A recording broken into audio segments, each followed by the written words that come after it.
علوم قرآن کا سیکھنا کوئی مشکل کام ہے؟ اور اگر یہ مشکل ہے تو پھر یقیناً لوگ کہہ سکتے ہیں کہ بھئی کیونکہ مشکل ہے، ہماری زبان نہیں ہے، عربی میں ہے، لہٰذا ہم اس کو کیسے سیکھیں، اس کو کیسے سمجھیں، جبکہ قرآن مجید میں اللہ تعالیٰ خود فرماتا ہے کہ ہم نے اس کو آسان کر دیا ہے کہ وَلَقَدْ يَسَّرْنَا الْقُرْآنَ لِلذِّكْرِ فَهَلْ مِن مُدَّكِرٍ، کہ بے شک یقیناً 3 تاکید ہے اس میں، ملاحظہ فرمائیے، لقد کی تاکید اور یسرنا القرآن باب تفعیل میں اس کی تاکید، یعنی کہ بے شک بلا شبہ در حقیقت ہم نے اس قرآن کو بہت ہی آسان کر دیا ہے۔ سبحان اللہ۔ کس چیز کے لیے؟ للذکر، یعنی پروردگار عالم کی یاد دہانی کے لیے، ذکر کے لیے، نصیحت کے لیے، سبق حاصل کرنے کے لیے، اپنی زندگی کو صحیح رستے پہ لے جانے کے لیے ہم نے اسے بے انتہا آسان کر دیا ہے۔ اور آگے سوال کیا جاتا ہے فَهَلْ مِن مُدَّكِرٍ، کیا کوئی ہے نصیحت حاصل کرنے والا؟ کہ وَرَتِّلِ الْقُرْآنَ تَرْتِیلًا، قرآن کو ٹھہر ٹھہر کر آہستہ سے پڑھو، تاکہ قرآن کے ہر لفظ کو جب پڑھو تو اس کو سمجھنے کی بھی کوشش کرو۔ جب آپ 100 کی سپیڈ میں اگر قرآن کی تلاوت کریں گے تو قرآن تو جلدی ختم کریں گے، لیکن اس قرآن سے کچھ فائدہ نہیں ہوگا۔ میں اگلا سوال آپ کی خدمت میں یہ رکھنا چاہوں گا کہ قرآن مجید جا بجا ارشاد فرماتا ہے قرآن مجید میں کہ افلا یتدبرون القرآن ام علی قلوب اقفالها، کہ تم قرآن مجید پر غور و فکر تدبر کیوں نہیں کرتے ہو، کیا تمہارے دلوں میں تالے لگے ہوئے ہیں؟ ناظرین کرام، خالق دو جہاں قرآن مجید فرقان حمید میں ارشاد فرماتا ہے بسم اللہ الرحمن الرحیم وَلَقَدْ يَسَّرْنَا الْقُرْآنَ لِلذِّكْرِ فَهَلْ مِن مُدَّكِرٍ۔ ناظرین کرام، خالق دو جہاں ارشاد فرماتے ہیں کہ ہم نے قرآن کو نصیحت حاصل کرنے والے لوگوں کے لیے آسان بنا دیا ہے، سو کوئی ہے نصیحت حاصل کرنے والا۔ قرآن مجید فرقان حمید خالق دو جہاں انسان کی ہدایت کے لیے، رہنمائی کے لیے ایک ایسی کتاب کہ جس کے اندر حق اور سچائی ہی سچائی ہے، اور اللہ خود فرماتا ہے کہ میں نے اس کو آسان کر دیا ہے تاکہ لوگ اس کو آسانی سے سمجھ سکیں، سیکھ سکیں اور اس سے نصیحت حاصل کریں۔ ناظرین کرام، قرآن کے اس موضوع پر انسانی زندگی میں قرآن کا کردار کیا ہے، اس اہم موضوع پر گفتگو کے لیے ہم نے اسٹوڈیو میں ممتاز ماہر تعلیم، معلم قرآن، محترم جناب قاری محمد علی حسینی صاحب کو مدعو کیا ہے۔ السلام علیکم ورحمۃ اللہ وبرکاتہ۔ وعلیکم السلام ورحمۃ اللہ وبرکاتہ۔ خوش آمدید کہوں گا محترم آپ کو اپنے پروگرام میں، اور سلسلہ گفتگو کا باقاعدہ آغاز کرنا چاہوں گا۔ سب سے پہلے میں چاہوں گا ہمارے ناظرین کی خدمت میں یہ بیان کیجئے کہ خود مقصد نزول قرآن کیا ہے؟ بہت شکریہ ڈاکٹر صاحب، سب سے پہلے ہم آپ کا اور 99 نیوز کا شکریہ ادا کرتے ہیں جنہوں نے دعوت کلام دی اس اہم ترین موضوع پر، جو کہ ہماری زندگیوں میں سب سے اہم موضوعات میں سے ایک ہونا چاہیے۔ شک۔ اور اس کے حوالے سے انشاءاللہ جو گزارشات ہمارے پاس موجود ہیں آپ کی خدمت میں ہم عرض کریں گے۔ پروردگار عالم قرآن مجید میں ارشاد فرماتا ہے اعوذ باللہ من الشیطان الرجیم بسم اللہ الرحمن الرحیم الف لام میم ذالک الکتاب لا ریب فیہ ھدی للمتقین۔ الف لام میم، بے شک یہ وہ کتاب ہے جس میں کوئی ریب نہیں، جس میں کوئی ٹیڑھا پن نہیں، جس میں کوئی شک نہیں، جس میں کوئی شبہ نہیں، اور وہ بے شک ہدایت ہے متقیوں کے لیے۔ یعنی اگر انسان متقی ہو، پروردگار عالم کا خوف رکھتا ہو، پروردگار عالم کے سامنے جواب دہی کے بارے میں وہ کانشیس ہو، مطلع ہو، تو بے شک قرآن مجید اس کے لیے ہدایت ہے، اور بے شک ہر انسان کے لیے ہدایت ہے جو اس سے ہدایت حاصل کرنا چاہے۔ یہی ہے مقصد قرآن اور مقصد نزول قرآن۔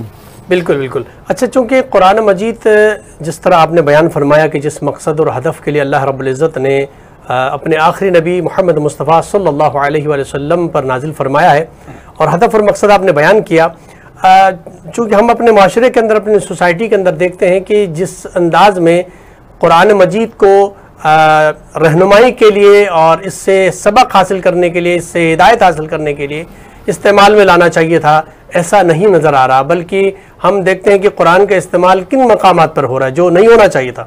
بے شک وہ منع نہیں ہے، مثلا قرآن اگر کسی مردے پر تلاوت کر رہے ہیں تو منع نہیں ہے، اگر قرآن مجید جو ہے وہ اپنے کسی شادی بیاہ کی تقریب میں دلہن کو یا دلہا کو تحفے میں دیتے ہیں تو کوئی ایشو نہیں ہے، لیکن یہ کہ قرآن کا مقصد یہ نہیں تھا یا قرآن مجید کے ذریعے لوگوں کا علاج کرنا شروع کر دیں اور یہاں سے آیتوں کی تلاوت کر کے دم کرنا شروع کر دیں، تو اس سے بھی منع نہیں ہے، لیکن قرآن کا اصل ہدف اور مقصد یہ نہیں ہے جو ہم معاشرے کے اندر، سوسائٹی کے اندر قرآن کے ساتھ کرتے ہوئے نظر آتے ہیں۔ میں آپ کی خدمت میں سوال رکھنا چاہوں گا، کیا علوم قرآن کا سیکھنا کوئی مشکل کام ہے؟ اور اگر یہ مشکل ہے تو پھر یقیناً لوگ کہہ سکتے ہیں کہ بھئی کیونکہ مشکل ہے، ہماری زبان نہیں ہے، عربی میں ہے، لہٰذا ہم اس کو کیسے سیکھیں، اس کو کیسے سمجھیں، جبکہ قرآن مجید میں اللہ تعالیٰ خود فرماتا ہے کہ ہم نے اس کو آسان کر دیا ہے۔ تو اگر اس کو سیکھنا چاہے تو وہ کتنے مراحل ہیں کہ جن کے ذریعے سے ان مرحلوں سے گزر کے قرآن کے اہداف کو، مقاصد کو انسان سمجھ سکتا ہے؟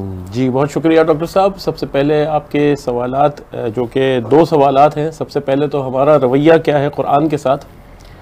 پروردگار عالم سورہ اسراء آیت نمبر 92 میں ارشاد فرماتا ہے وَنُنَزِّلُ مِنَ الْقُرْآنِ مَا هُوَ شِفَاءٌ وَرَحْمَةٌ لِّلْمُؤْمِنِينَ وَلَا يَزِيدُ الظَّالِمِينَ إِلَّا خَسَارًا۔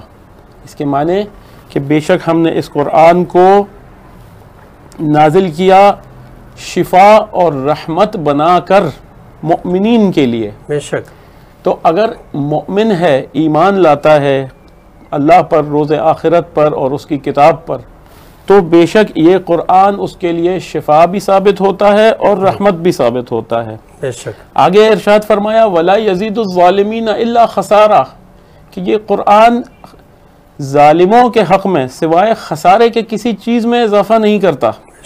یعنی اگر قرآن سے ہدایت حاصل کی جائے، خدا کا خوف رکھتے ہوئے ہدایت کو حاصل کیا جائے، تو اس سے بہتر کوئی روش اور کوئی طریقہ ممکن ہی نہیں ہے۔ لیکن اگر اسی قرآن کو نعوذ باللہ اس کے مقصد کے خلاف استعمال کیا جائے، اپنی طاقت کے اظہار کے لیے استعمال کیا جائے، یا مثال کے طور پہ رسم و رواج بنا کر اسے نافذ کر دیا جائے بغیر اس کی روح کے، تو پھر بے شک یہ ظلم اور خسارے کے سوا جو ہے ہمارے لیے کچھ ثابت نہیں ہو سکتا۔ دوسرا آپ نے سوال کیا محترم کہ کیا یہ مشکل کام ہے، تو اس کا تو بہت آسان جواب ہے کہ جس طرح آپ نے سرنامہ کلام میں آیہ مبارکہ کی تلاوت فرمائی، یہ آیت سورہ قمر میں 5 بار پروردگار عالم نے نازل فرمائی، اور اس ایک آیت کا 5 بار نزول ہونا اس بات کی دلیل بنتی ہے کہ اس کی اہمیت کس قدر زیادہ ہے اس جملے کی۔ اور وہ جملہ کیا ہے کہ وَلَقَدْ يَسَّرْنَا الْقُرْآنَ لِلذِّكْرِ فَهَلْ مِن مُدَّكِرٍ، کہ بے شک یقیناً 3 تاکید ہے اس میں، ملاحظہ فرمائیے، لقد کی تاکید اور یسرنا القرآن باب تفعیل میں اس کی تاکید، یعنی کہ بے شک بلا شبہ در حقیقت ہم نے اس قرآن کو بہت ہی آسان کر دیا ہے۔ سبحان اللہ۔ کس چیز کے لیے؟ للذکر، یعنی پروردگار عالم کی یاد دہانی کے لیے، ذکر کے لیے، نصیحت کے لیے، سبق حاصل کرنے کے لیے، اپنی زندگی کو صحیح رستے پہ لے جانے کے لیے ہم نے اسے بے انتہا آسان کر دیا ہے۔ اور آگے سوال کیا جاتا ہے فَهَلْ مِن مُدَّكِرٍ، کیا کوئی ہے نصیحت حاصل کرنے والا؟ دیکھیے سوال کے اندر ہی جواب موجود ہے کہ ہم نصیحت حاصل کرنے میں کوتاہی کرتے ہیں، ہم قرآن کریم سے ہدایت حاصل کرنے میں کوتاہی کرتے ہیں، الا یہ کہ قرآن ہمارے سامنے موجود ہوتا ہے، ہر وقت ہمارے گھروں میں موجود ہوتا ہے، لیکن کیا ہوتا ہے ہمارے شیلفز کی یا نعوذ باللہ ہماری الماریوں کی زینت بنا رہتا ہے، اور ہم اس سے ہدایت حاصل نہیں کر رہے ہوتے۔ اس کی وجہ یہ ہوتی ہے کہ ہم صحیح طریقہ اس پر اپلائی نہیں کرتے، ہم اس کو صحیح روش سے نہیں سیکھتے، ہم اس کو صحیح روش سے نہیں سمجھتے، جس طرح کہ رسول اللہ صلی اللہ علیہ وآلہ وسلم نے ہمیں تاکید فرمائی اور ارشاد فرمایا۔ تو بلا شبہ کوئی مشکل نہیں ہے، قرآن مجید کو سیکھنا اتنا آسان ہے، اور اس کا سب سے بڑا ثبوت یہ ہے کہ قرآن مجید کا حافظ 6 سال کا بچہ، 8 سال کا بچہ، 10 سال کا بچہ اس 600 صفحے کی کتاب کا حافظ ہو جاتا ہے۔ آپ مجھے کوئی دوسری کتاب دکھائیے دنیا میں جس کا 6 سال کا حافظ ہوتا ہو، دنیا میں دوسری کوئی کتاب ہی نہیں ہے جس کا حافظ اس کم عمری میں اس پوری کتاب کو حرف بحرف یعنی حرکہ بحرکہ اس کو حفظ کر لے اور وہ اس کے ذہن میں رہ بھی جائے، یعنی اس کی ریٹینشن بھی موجود ہو۔ تو یہ قرآن کریم کا بلا شبہ معجزہ ہے کہ وہ بہت آسان ہے، لیکن اس کے لیے جو اس کی طرف دلچسپی رکھے، جو اس کے احترام کا خیال رکھے اور ان راستوں سے گزر کر اسے سیکھے جو کہ اس کو سیکھنے کا صحیح طریقہ ہے۔ تو بہرحال کتنا وقت لگتا ہے، یہ ہمارے اسٹوڈنٹس بھی ہم سے سوال کرتے ہیں کہ کتنا وقت لگے گا۔ یہ ٹوٹلی ڈیپینڈ کرتا ہے ہماری دلچسپی پہ، یعنی اسٹوڈنٹ کی دلچسپی پہ، اور سیکھنے والا اگر دلچسپی دکھائے تو میرے خیال میں قرآن مجید کی لٹریسی اور اسے پڑھنے کا جو پہلا مرحلہ ہے وہ 40 گھنٹے سے زیادہ نہیں لیتا۔ لوگ کہتے ہیں کہ ہم 10 سال سے قرآن مجید پڑھنا سیکھ رہے ہیں لیکن ہم سے سیکھا نہیں جاتا، تو ہم ان سے یہ سوال کرتے ہیں کہ سالوں اور دنوں اور مہینوں کا حساب نہ کریں، آپ یہ بتائیں کہ آپ نے کتنے آورز اس پہ اسپینڈ کیے ہیں، آپ نے کتنے گھنٹے اس پہ صرف کیے ہیں باقاعدگی سے اور تسلسل سے اور فوکس ہو کر۔ تو پھر وہ جواب جو ہے وہ خود ہی اپنے سوال کا جواب دے دیتے ہیں۔ 40 گھنٹے عربک لٹریسی کے لیے بہت ہے، یعنی بغیر سمجھے آپ قرآن مجید کو پڑھ سکیں گے اور صحیح انداز میں یعنی اس کی تلاوت کی جا سکتی ہے، یہ ممکن ہے۔ پھر دوسرا جو مرحلہ آتا ہے وہ تجوید اور مقامات، یعنی اس کی تلاوت اور اس کی ترتیل کے ساتھ اسے پڑھنا۔ تو یہ بھی hardly not more than 40 hours, 40 گھنٹے سے زیادہ کا وقت یہ نہیں لیتا، پرووائڈڈ یہ کہ تمام شرائط جو ہیں اس کے ساتھ موجود ہوں، دلچسپی، مستقل مزاجی اور اس کے ساتھ ایک انس اور محبت جس کو کہتے ہیں، ایک لگاؤ، وہ ہوگا تو انشاءاللہ کوئی مشکل نہیں۔ چونکہ میں معذرت کے ساتھ قطع کلامی، یہ جو ہمارے ناظرین کی خدمت میں یہ بات میں ضرور کرنا چاہوں گا کہ ہمارا ہدف بچے کو قرآن پڑھانے کے حوالے سے جو ہمارے زندگی کے اندر ہم دیکھتے ہیں معاشرے میں، بس یہ ہے کہ بس قرآن کسی طرح بچہ ختم کرے۔ وہ بچہ قرآن کس طرح پڑھتا ہے، اس کا تلفظ کیسا ہے، مخارج حروف کا خیال رکھتا نہیں رکھتا، اس سے کوئی تعلق نہیں۔ بس بچے کو قرآن پڑھانا ہے تاکہ بتائیں معاشرے کے اندر، اپنے خاندان میں، رشتہ داروں میں کہ بھائی ہمارا بچہ قرآن پڑھ رہا ہے، بچے نے قرآن کو ختم کیا، اور ختم قرآن کا ایک پروگرام ہوتا ہے۔ اس کے بعد پھر اس قرآن سے اس کا کوئی تعلق نہیں ہوتا، زندگی میں پھر کبھی قرآن نظر نہیں آتا۔ یعنی ختم قرآن ہوا، ایک ہار بچے کو پہنایا، کچھ انتظام کیا، تقریب ہوئی، اس کے بعد پھر ایسا ہوتا کہ قرآن کا اس سے بچے سے کوئی تعلق نہیں ہے، اور قرآن کو لے جا کے کہیں کسی جگہ پہ محفوظ کر دیا۔ تو یہ اگر رویہ ہمارا قرآن کے ساتھ ہوگا تو پھر تو ہم کچھ نہیں سیکھ سکتے۔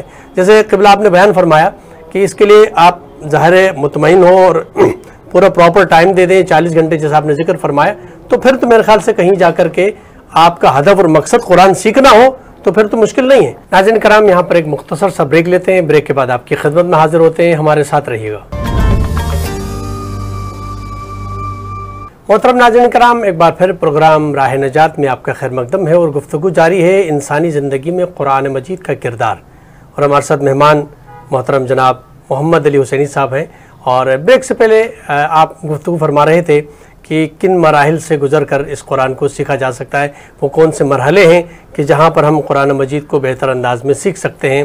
اور جس طرح قرآن نے کہا کہ کون ہے کہ جو نصیحت حاصل کرے، تو نصیحت حاصل کرنے کے لیے بھی کیا طریقہ کار ہیں جو آپ بیان فرما رہے تھے، میں چاہوں گا کہ اس کو کنٹینیو کریں ہمارے ناظرین کی خدمت میں۔ جی بہت شکریہ ڈاکٹر صاحب۔ پہلا مرحلہ جس طرح ہم نے بیان کیا کہ قرآن کی لٹریسی، یعنی حروف اور مخارج اور صفات حروف کے ساتھ قرآن مجید کے کلمات کی صحیح ادائیگی۔ دوسرا مرحلہ آیا تجوید کے قوانین کے ساتھ قرآن مجید کی آیات کی تلاوت، یہ ہم آ گئے دوسرے مرحلے پر۔ اس کے بعد کا جو مرحلہ ہے وہ خوش الہانی سے قرآن مجید کی تلاوت کرنا، یعنی آواز کے اتار چڑھاؤ کے ساتھ اور ایک اچھے لحن میں، ایک اچھے طریقہ کار سے اس کو خوبصورتی سے ادا کرنا، جس طرح رسول اللہ صلی اللہ علیہ وآلہ وسلم نے ارشاد فرمایا کہ قرآن کو عرب کے لہجے میں پڑھو اور قرآن مجید کی تلاوت خوش الہانی اور خوبصورت آواز سے کرو۔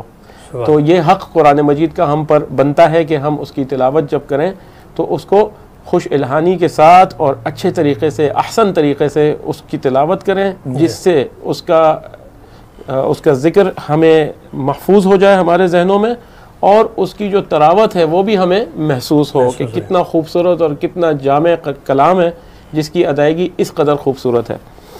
اس کے بعد جو چوتھا مرحلہ آتا ہے وہ تفہیم قرآن کے حوالے سے آتا ہے، یعنی قرآن مجید کے الفاظ کو سمجھنا، اب یہ لوگ سمجھتے ہیں کہ یہ بہت مشکل کام ہے، اتنا طویل قرآن مجید ہے اور اتنے زیادہ الفاظ ہیں، اور عربی تو دنیا کی مشکل ترین زبانوں میں سے ہے، تو یہ کیسے ہو سکتا ہے کہ لقد یسرنا القرآن للذکر؟ تو اس کا فارمولہ یہ ہے، بہت آسان ہے کہ سب سے پہلے ان الفاظ کو سمجھا جائے، ان کے معنوں کو یاد کیا جائے جو قرآن مجید میں سب سے زیادہ استعمال ہوئے ہیں۔ تو اس سلسلے میں کورسز دیکھے جا سکتے ہیں اور بہت آسان ہوتے ہیں یہ کورسز بھی، تقریباً وہی 40 گھنٹے کا وقت آپ کا لگتا ہے، اس میں آپ قرآن مجید کے تمام ان الفاظ کو سیکھ سکتے ہیں اور ان کے معنی کو حفظ کر سکتے ہیں جو کہ قرآن مجید میں سب سے زیادہ مقامات پر استعمال ہوئے ہیں، یعنی موسٹ فریکوینٹلی یوزڈ ورڈز ان دا قرآن، جس سے آپ قرآن مجید کے اسٹرکچر کو اور اس کے اندر مثلاً پریپوزیشنز کو، کنجنکشنز کو اور دیگر جو گرامیٹیکل چیزیں ہوتی ہیں ان کو آپ سمجھ سکتے ہیں۔ اس کے بعد کا مرحلہ 5واں مرحلہ ہے جو کہ جملوں کے حوالے سے، یعنی علم النحو، عربی گرامر اور قرآن میں جو نحو کا استعمال ہے، سینٹنس جملہ سازی کے حوالے سے، سینٹنس فارمیشن کے حوالے سے، تو آپ اس علم کو سیکھتے ہیں اور اس میں آپ کو پتہ چلتا ہے کہ اس لفظ کے اس جملے میں کیا معنی ہیں، کیا معنی نکلتے ہیں۔ اس سے آگے جب ہم پہنچتے ہیں تو انشاءاللہ تفسیر کا موضوع آتا ہے، اور تفسیر میں انٹرپریٹیشنز ہیں، ظاہر ہے اقوال ہیں، مختلف ذرائع سے تفاسیر کو حاصل کرنا ہے، اور ان میں سے کون سی تفاسیر جو ہیں وہ زیادہ مناسب اور زیادہ مفید اور زیادہ اوتھینٹک ہیں ان کو دیکھنا اور اس کا علم حاصل کرنا۔ تو یہ کل ملا کر جناب 6 مراحل میں ہم قرآن مجید کے علم سے بہتر استفادہ کر سکتے ہیں۔ بالکل، برحق بھی یہی ہے کہ اسی انداز میں اگر قرآن مجید کو اگر ہم سیکھیں گے، پڑھیں گے، تو پھر وہ حق ادا ہو جائے گا، جس کے لیے خالق دو جہاں نے فرمایا کہ جو قرآن سیکھتا ہے اور سکھاتا ہے، یقیناً اس سے بہتر انسان کائنات میں کوئی نہیں۔ سب سے بہترین، یعنی خیرکم من تعلم القرآن وعلمہ، بہترین انسان کائنات میں۔ یہ الگ بات ہے کہ ہم اپنے سوسائٹی کے اندر، اپنے معاشرے کے اندر بہترین انسان کا جو تعارف ہے اور جو ڈیفینیشن ہم نے بیان کی ہے وہ ہماری اپنی ذاتی بنائی ہوئی ہے، لیکن خدا کی بارگاہ میں اگر کسی بہترین انسان کا اگر تعارف چاہتا ہے کوئی انسان کہ بہترین انسان کون ہے، تو اللہ کے نبی صلی اللہ علیہ وسلم کا یہ فرمان کہ خیرکم من تعلم القرآن وعلمہ، جس نے قرآن کو سیکھا اور دوسروں کو سکھایا، یہی بہترین انسان ہے کائنات کا۔ تو حق ادا یہی ہوگا کہ ان مراحل سے گزر کر اس کے تجوید کا خیال رکھتے ہوئے اور تمام تر رموز اور تمام چیزوں کو ساتھ رکھتے ہوئے قرآن مجید کو پڑھیں گے اور اس کو سمجھنے کی کوشش کریں گے، ان کے مفاہیم کو، تو پھر وہ حق ادا ہوگا۔ ورنہ فقط قرآن پڑھ کر، جس طرح ہم اپنے بچوں کو پڑھاتے ہیں کہ قاری صاحب آ کے پڑھا کے چلے جاتے ہیں اور ختم قرآن اور اس کے بعد گفتگو تمام۔ میں اس کے لیے بھی چاہوں گا کہ یہ جو ختم قرآن کا ہے سلسلہ، اور اس کے بعد پھر دوبارہ اس بچے کا تعلق قرآن سے ختم ہو جاتا ہے، یعنی بس اب آپ کا قرآن، بھائی بچے نے تو قرآن پڑھ لیا ہے، یعنی اب اس سے قرآن کا کوئی تعلق نہیں رہا، اس لیے کہ قرآن ختم کرنا تھا وہ ختم کر لیا۔ تو کیا ختم قرآن کا مقصد یہ ہے کہ جس طرح ہم اپنی سوسائٹی کے اندر دیکھتے ہیں؟ بہت شکریہ ڈاکٹر صاحب، یہ بہت اہم سوال ہے اور بہت ہر ایک کا یہ سوال ہے کہ ختم قرآن کس قدر ضروری ہے اور اس کے معنی کیا ہیں اور اس کا معنی ہم نے کیا لیا ہے۔ جی، تو رسول اللہ صلی اللہ علیہ وآلہ وسلم کی حدیث کے مطابق ختم قرآن ایک بہت افضل چیز ہے، بہت زیادہ اس کے فضائل ہیں، بہت زیادہ مناقب ہیں۔ رسول اللہ نے یہ ارشاد فرمایا ہے کہ انسان کو ختم قرآن کرنا چاہیے، یہ بات بالکل درست ہے اور بہت بڑا ثواب ہے، لیکن ختم قرآن کا مطلب یہ نہیں ہوتا کہ قرآن کو ختم کر دینا، کہ بس جلدی جلدی جیسے تیسے کلام اللہ کو نعوذ باللہ غلط طریقے سے یا صحیح طریقے سے جیسے بھی ہم پڑھ لیں بس ہم اسے اینڈ کر دیں۔ It doesn't mean the end of the Quran, یہ قرآن اینڈ کرنے کے بارے میں نہیں ہے، یہ قرآن کا دورہ کرنے کے بارے میں۔ اچھا جناب، اب اس میں کیا پروردگار عالم نے کیا ہمیں ہدایت فرمائی ہے؟ تو سورہ قیامہ میں پروردگار عالم ارشاد فرماتا ہے اعوذ باللہ من الشیطان الرجیم لا تحرک بہ لسانک لتعجل بہ، اے حبیب اپنی زبان کو اس قرآن کے ساتھ ساتھ تیزی سے نہ چلائیے، ان علینا جمعہ وقرآنہ، بے شک اس کا جمع کرنا اور اس کا پڑھوانا ہمارے اوپر ذمہ داری ہے، سبحان اللہ، ثم ان علینا بیانا، پھر اس کے بعد اس کو بیان کرنا وہ بھی ہماری ذمہ داری ہے۔ تو پروردگار عالم نے جب ایک چیز کی ذمہ داری خود اپنے اوپر لے لی ہے تو پھر ہمیں کس بات کی جلدی ہے؟ اور جب یہ حکم ہمیں دیا گیا کہ اپنی زبان کو تیزی کے ساتھ اس کے ساتھ نہ چلاؤ، تیزی سے قرآن کو نہ پڑھو، جب یہ قرآن کا حکم خود قرآن میں درج ہے تو ہم اس کی خلاف ورزی کرتے ہوئے قرآن کا حق کس طرح ادا کر سکتے ہیں؟ یہ تو ممکن ہی نہیں ہے۔ تو سب سے پہلے کیا چیز ہے؟ وَرَتِّلِ الْقُرْآنَ تَرْتِيلًا، کہ قرآن کو ٹھہر ٹھہر کر پڑھو۔ کیوں ٹھہر کر پڑھیں؟ قرآن کو ٹھہر ٹھہر کر پڑھنے کا کیا فائدہ ہے؟ جب اس کے کلمات کو آپ محسوس کریں گے، جب اس کے کلمات کی تراوت کو، اس کے ڈیپ میننگز کو جب آپ سمجھیں گے، جب اس کی تفہیم حاصل کریں گے، جب اس کے اپنی زندگی کے ساتھ اپلیکیشن کو سمجھیں گے، تو اس وقت وہ لفظ اتنا شیرین محسوس ہوگا کہ یہ جیسے کہ ہمارے دردوں کی اور ہماری مشکلات کی دوا بن گیا۔ قرآن کس طرح ہماری مشکلات کی دوا بن سکتا ہے؟ جب ہم اسے سمجھیں، جب ہم اسے اپنی زندگیوں میں اپلائی کریں، اس وقت وہ ہمارے لیے جو ہے سود مند ثابت ہو سکتا ہے، وہ فائدہ مند ثابت ہو سکتا ہے۔ ورنہ کیا ہے کہ کلمات کو تیزی سے ادا کرتے ہوئے اس کے اندر جو کوتاہیاں ہم کرتے گئے، جان بوجھ کر تو ظاہر ہے کوئی مسلمان اس طرح نہیں کرتا، لیکن غلط فہمی کی بنا پر کہ بس جلدی سے ختم کر لوں، اس بنا پر جو ہم کوتاہیاں کیے جائیں وہ ہمارے نامہ اعمال میں مائنس پوائنٹس میں جمع ہوتی ہیں، اور نعوذ باللہ ہم ایک نیکی کرنے جاتے ہیں اور ایک گناہ کر کے اٹھ جاتے ہیں کہ بھائی قرآن کو پڑھا تو صحیح لیکن اس کا حق ادا کر کے نہیں پڑھا، غلط سلط پڑھا، تو وہ ہمارے نامہ اعمال میں بطور گناہ، اور یہ با اجماع تمام مسلمانوں کا اس بارے میں قطعاً کوئی اختلافی مسئلہ ہے ہی نہیں کہ قرآن مجید کو کے کلمات کو اور ان کے الفاظ کی ادائیگی کو درست کرنا واجب ہے۔ قرآن مجید کو ظاہر ہے کوئی جان بوجھ کر اگر قرآن مجید کو غلط پڑھتا ہے تو وہ کافر ہے، لیکن اگر کوئی غلطی کی بنا پر بھی کرتا ہے تو گناہ کبیرہ کا مرتکب ہے، اس سے ریورٹ ہونا ہے، اس سے واپس ہونا ہے اور اپنے کلمات کو درست کرنا ہے۔ میں یہاں پر اس بات کو دوبارہ میں ناظرین کی خدمت میں بیان کرنا چاہوں گا کہ جس طرح ہمارا یہ سمجھا جاتا ہے کہ بہت تیزی سے قرآن پڑھنے والا ہے، بہت کمال قرآن پڑھتا ہے اور بہت کمال انہوں نے جو حفظ کیا ہے، بہت بہترین طریقے سے قرآن پڑھا، جبکہ قرآن کہتا ہے وَرَتِّلِ الْقُرْآنَ تَرْتِيلًا، تو یہ کوئی کمال کی بات نہیں کہ بہت فر انسان تیزی کے ساتھ قرآن سناتا ہے اور بہت چند سیکنڈ اور چند منٹس کے اندر وہ اتنی آیتوں کی تلاوت کرتا ہے اور بہت تیزی کے ساتھ ایک پارے کی جو ہے تلاوت کرتا ہے، تو یہ کوئی کمال نہیں ہے، بلکہ قرآن تو اس کی مذمت کرتا ہے کہ وَرَتِّلِ الْقُرْآنَ تَرْتِيلًا، قرآن کو ٹھہر ٹھہر کر آہستہ سے پڑھو تاکہ قرآن کے ہر لفظ کو جب پڑھو تو اس کو سمجھنے کی بھی کوشش کرو۔ جب آپ 100 کی سپیڈ میں اگر قرآن کی تلاوت کریں گے تو قرآن تو جلدی ختم کریں گے لیکن اس قرآن سے کچھ فائدہ نہیں ہوگا۔ میں اگلا سوال آپ کی خدمت میں یہ رکھنا چاہوں گا کہ قرآن مجید جا بجا ارشاد فرماتا ہے قرآن مجید میں کہ افلا یتدبرون القرآن ام علی قلوب اقفالها، کہ تم قرآن مجید پر غور و فکر تدبر کیوں نہیں کرتے ہو؟ کیا تمہارے دلوں میں تالے لگے ہوئے ہیں؟ یعنی اللہ یہ فرما رہا ہے کہ تمہارے دلوں میں تالے لگے ہوئے ہیں کہ تم قرآن پر غور نہیں کرتے، فکر نہیں کرتے۔ میں چاہوں گا کہ تدبر اور غور و فکر کے حوالے سے بھی اگر ہمارے ناظرین کی خدمت میں آپ بیان کیجیے گا۔ ماشاءاللہ، بہت شکریہ ڈاکٹر صاحب، بہت اہم سوال، انتہائی اہمیت کا سوال ہے کہ تدبر فی القرآن یہ کتنا ہے ہماری زندگیوں میں۔ اصل سوال تو یہ ہے کہ تدبر کتنا ہے، سوال یہ نہیں ہے کہ کتنے پارے ہم نے ختم کر لیے یا کتنے پارے ہم نے حفظ کر لیے، سوال یہ ہے کہ ہم نے ہدایت کس قدر حاصل کی، کتنی ہدایت ہم نے حاصل کی۔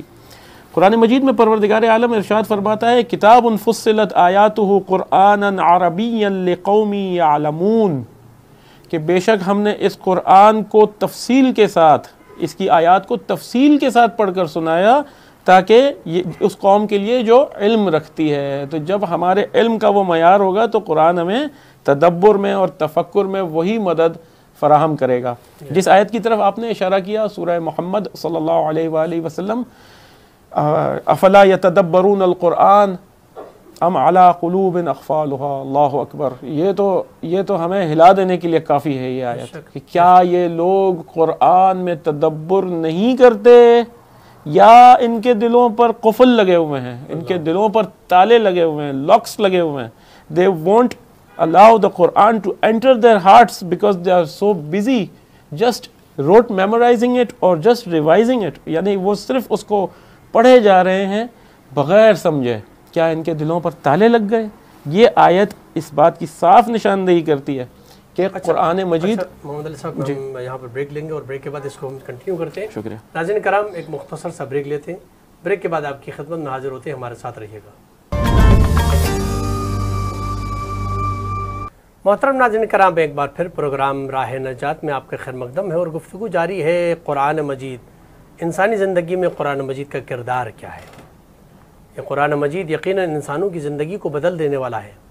انسان کی زندگی میں اگر قرآن پڑھ کے کوئی تبدیلی نہیں آتی ہے تو سمجھنا چاہیے کہ اس نے قرآن پڑھا ہی نہیں، جبکہ قرآن کا مقصد اور ہدف جو قرآن نے بیان کیا ہے کہ انسان کے اندر تبدیلی لے کر آنا اور اس انسان کے اندر اس کو رہنمائی دینا، اس کی ہدایت کرنا۔ اگر ہدایت نہیں ملتی ہے، رہنمائی نہیں لے سکتا ہے، تو پھر سب سمجھ لیں اس نے حق ادا نہیں کیا قرآن پڑھنے کا۔ اور بریک سے پہلے محترم آپ نے بیان کیا کہ اس کے تدبر اور غور و فکر کے حوالے سے آپ بیان فرما رہے تھے کہ کتنا اہم ہے کہ قرآن ایک انسان پڑھ رہا ہے اور قرآن پر غور نہیں کر رہا۔ جی آپ اس کو اگر ناظرین کے بہت شکریہ ڈاکٹر صاحب۔ ہمارا جو سلسلہ گفتگو تھا وہ اس آیہ مبارکہ سے متعلق، اعوذ باللہ من الشیطان الرجیم، افلا یتدبرون القرآن ام علی قلوب اقفالها۔ ظاہر ہے کلام کو سنتے ہی اس بات کا اندازہ ہوتا ہے کہ کیا یہ لوگ قرآن پر تدبر نہیں کرتے؟ پروردگار عالم کن سے کلام کر رہا ہے؟ قرآن پڑھنے والوں سے کلام کر رہا ہے، ان سے کلام نہیں کر رہا جو قرآن کو پڑھتے ہی نہیں، نعوذ باللہ ہاتھ ہی نہیں لگاتے، جنہوں نے Qur'an مجید کو اپنی شیلف میں رکھ دیا ہے برکت کے لیے اور اسے استعمال کرتے ہیں موقع در موقع، جس طرح آپ نے ارشاد فرمایا۔ لیکن یہ کلام ہو رہا ہے ان لوگوں سے جو قرآن پڑھتے ہیں کہ کیا وہ قرآن میں تدبر نہیں کرتے، غور و فکر نہیں کرتے، یا ان کے دلوں پر قفل لگے ہوئے ہیں، یعنی انہوں نے اپنے دلوں پر وہ لاکس لگا لیے ہیں کہ بھئی ہمیں اس کو سمجھنے کی ضرورت نہیں ہے، بس ہم نے پڑھ لیا یہی کافی ہے۔ نعوذ باللہ من ذالک۔ بات ایسی نہیں ہے۔ قرآن مجید ہر حوالے سے انسان کے ذہن، اس کی فکر، اس کے معاشرے اور اس کی روح کو چیلنج کرتا ہے۔ قرآن مجید کائنات، اس وسیع و عریض کائنات، ان کہکشاؤں، ان سیاروں اور ستاروں میں موجود اس چھوٹے سے انسان کے لیے ایک ہدایت کی نشانی ہے، ایک نور کی ایک قندیل ہے، جو کہ اس کو اس وسیع و عریض کائنات میں یہ امتیاز دیتی ہے کہ وہ اللہ تبارک و تعالی خالق کل کے کلام کو پڑھ کر اسے سمجھ سکتا ہے۔ یہ کوئی معمولی چیز نہیں ہے، انسان کے لیے سب سے بڑا یہ ترہ امتیاز ہے کہ اس کو پروردگار عالم کا کلام دیکھنے مل جائے، سننے مل جائے، پڑھنے مل جائے، اور اگر اسے سمجھ میں آ جائے اور اسے سمجھنے کی توفیق نصیب ہو اور اس پہ وہ محنت کرے تو اس سے بہتر اور کیا بات ہو سکتی ہے۔ لیکن ہم نے خود اپنے دلوں پہ تالے لگا لیے۔ کیوں؟ کہ بھئی کیا ضرورت ہے اتنا اس کو سمجھنے کی، کیا ملنا ہے اس کو سمجھنے سے؟ جناب آپ اس کو پڑھیے تو صحیح۔ آپ یقین کیجئے ہر سوال کا جواب قرآن میں ملتا ہے۔ آپ پرسنلی کبھی تلاوت کر رہے ہوں، ترجمہ دیکھ رہے ہوں، تفسیر دیکھ رہے ہوں، آپ کو اپنے پرانے سوالوں کے جواب ملتے ہیں۔ کیا یہ قرآن کا معجزہ نہیں ہے؟ بے شک ہے۔ ہمیں اپنی زندگیوں کے پرسنل مسائل کا جواب ملتا ہے، ہمیں ہمارے معاشرتی مسائل کا جواب ملتا ہے، ہمیں سائنسی مسائل کا جواب ملتا ہے۔ یعنی قرآن کیا کلام ہے پروردگار عالم کا کہ جس کی تعریف کرنے میں بھی زبان لڑکھڑا جاتی ہے کہ کہاں سے تعریف شروع کروں۔ کائنات کے احوال قرآن میں ذکر ہیں، زمین اور آسمان کی پیدائش کا ذکر قرآن مجید میں موجود ہے۔ یہاں سے آپ شروع کیجئے، دریا، صحرا، جنگل، پہاڑ، جانور، انسان، درخت، حجر، شجر، ہر چیز کے بارے میں ہدایات اور اس کا ذکر موجود ہے، اس کے بارے میں تفصیلی معلومات موجود ہیں۔ جب ہم انہیں پڑھتے ہیں تو ہمیں یہ محسوس ہوتا ہے کہ we are privileged to know such things about the universe, کہ بھائی آفتاب سے لے کے اور ذرے تک، یعنی ارحام میں موجود جنین، ارحام میں موجود جو جنین ہے، جو ایمبریو ہے، اس کے حالات تک کے بارے میں قرآن ذکر کرتا ہے۔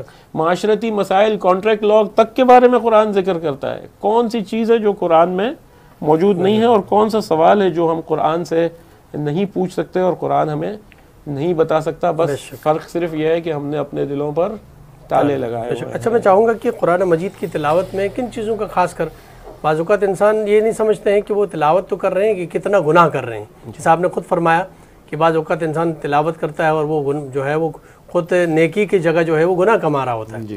تو کن کن چیزوں کا خاص کر قرآن پڑھتے ہوئے خیال رکھنا چاہے؟ جی بہت شکریہ ڈاکٹر صاحب۔ سب سے پہلے تو قرآن مجید کہ الفاظ کی، کلمات کی صحیح ادائیگی جو کہ عرب لہجے کے مطابق ہونی چاہیے، یہ اس کا پہلا تقاضا ہے، اور یہ تقاضا ہر کتاب میں ہوتا ہے، چاہے آپ کوئی فلسفے کی کتاب جرمن لینگویج میں پڑھیں، یا چاہے آپ شیکسپیئر کو پڑھیں، یا چاہے آپ کسی بھی ادیب کو پڑھیں، دنیا میں کوئی بھی کتاب آپ پڑھتے ہیں، آپ کو اس پروٹوکول کا خیال رکھنا لاجیکلی واجب ہو جاتا ہے، لازم ہو جاتا ہے آپ کے لیے کہ آپ اس کے کلمات کی صحیح ادائیگی کریں۔ دوسرا، اس میں تفکر اور تدبر کے ساتھ اس کی تلاوت کی جائے، یعنی ہم کیا کہہ رہے ہیں، ہمارے دہن سے کیا ادا ہو رہا ہے، کم سے کم اس کا تھوڑا سا لحاظ اور تھوڑا سا احساس ہمارے دل میں ہو، تاکہ وہ ہمارے کلمات میں ریفلیکٹ ہوتا ہوا نظر آئے۔ آپ دیکھیے بڑے قراء کو، آپ دیکھیے قاری عبدالباسط عبدالصمد کو، آپ دیکھیے دیگر تمام قراء کو، آپ دیکھیے، کیا آپ نے کبھی دیکھا کہ انہوں نے قرآن کو جلدی جلدی پڑھا ہو؟ کیا آپ نے دیکھا کہ انہوں نے قرآن کو کبھی تیزی میں پڑھا ہو؟ نہیں، ہر ایک لفظ، ہر ایک کلمے، ہر ایک حرف کی ادائیگی کو کما حق کہو، اور ان کی کوشش نظر آ رہی ہوتی ہے کہ وہ اس سے بہتر کر کے دکھا دیں، کاش وہ اس قرآن کو اس سے بہتر پڑھ کے دکھا دیں۔ تو یہی ان کے لیے ایک باعث فخر بھی ہوتا ہے، اور ان کے لیے باعث نجات بھی ہوتا ہے، اور باعث استفادہ بھی ہوتا ہے۔ تو یہ دوسرا مرحلہ۔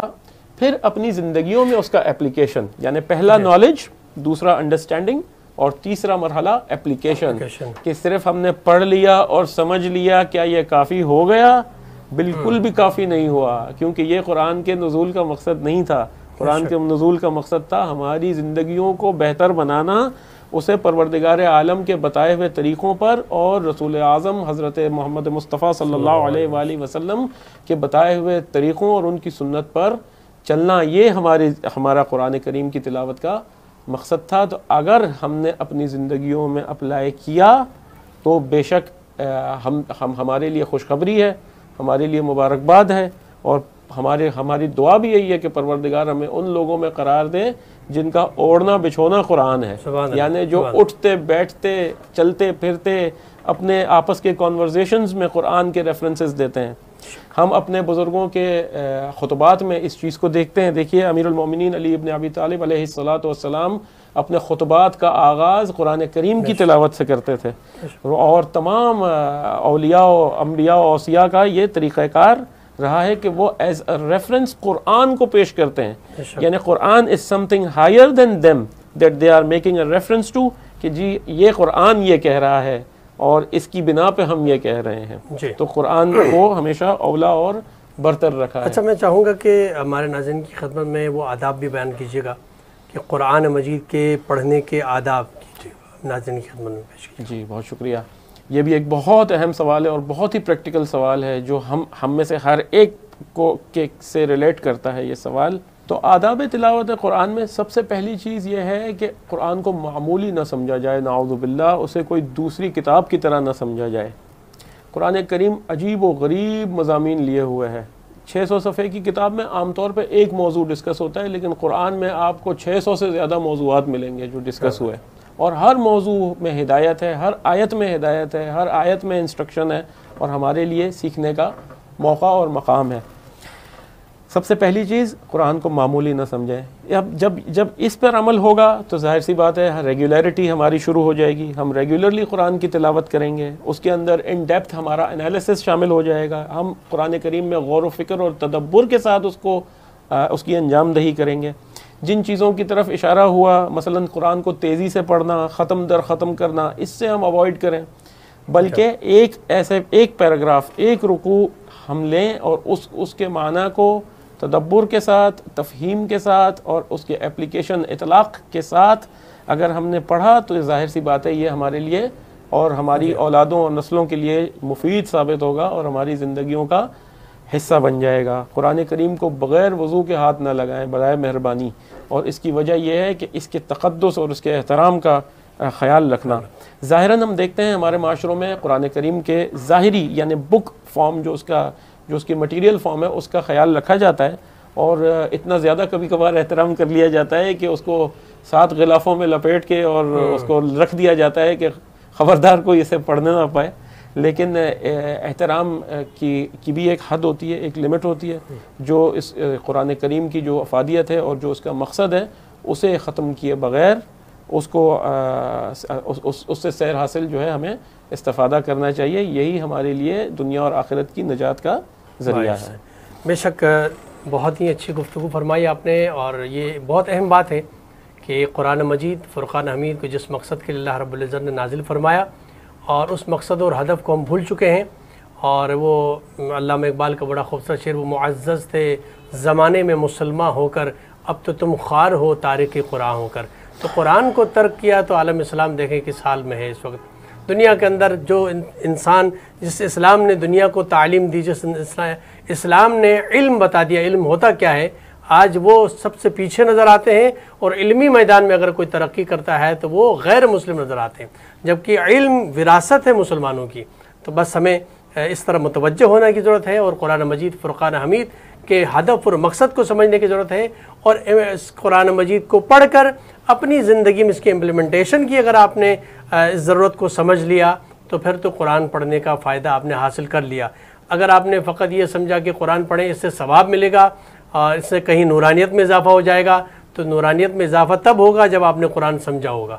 قرآن سمجھے بغیر کوئی فائدہ نہیں ہونے والا، بلکہ انسان قرآن کے وہ توہین کر رہا ہوتا ہے کہ قرآن کچھ کہہ رہا ہے، اللہ کچھ فرما رہا ہے، لیکن انسان کر کچھ کر رہا ہے. وہ اسی لیے کہا تھا ربۃ للقرآن والقرآن یلعنہ. اللہ کے نبی کا فرمان ہے کہ بہت سارے قاریان قرآن ایسے ہیں وہ قرآن کی تلاوت کرتے ہیں، قرآن ان پر لعنت کرتا ہے. کیوں؟ اس لیے کہ وہ قرآن پڑھ رہے، مثلا قرآن کی تلاوت، یہ اس آیت کی تلاوت کر رہا ہے لعنت اللہ علی القوم الکاذبین، جھوٹ بولنے والے پر اللہ کی لعنت. یہ تلاوت ایک انسان کر رہا ہے، خدا نخواستہ اگر وہ خود جھوٹ بول رہا ہے تو قرآن کی آیت جھوٹوں پر لعنت کرتی ہے، تو ساتھ ساتھ اس انسان پر بھی لعنت کرے گی جو اس آیت کی تلاوت کرتا ہے. تو ناظرین کرام، قرآن پر غور و فکر کرنے کی ضرورت ہے. ہمارا پروگرام کا وقت یہاں پر ختم ہوا چاہتا ہے. ناظرین کرام، میں نہایت ممنون مشکور ہوں ہمارے آج کے گیسٹ معلم قرآن اور ماہر تعلیم محترم جناب محمد علی حسینی صاحب. آپ کا بہت بہت شکریہ، آپ نے قیمتی وقت میں وقت نکالا اور یہاں تشریف لائے. ناظرین کرام، اپنے میزبان ڈاکٹر سید مظفر حسین رضوی کو اجازت دیجیے. اللہ نگہبان.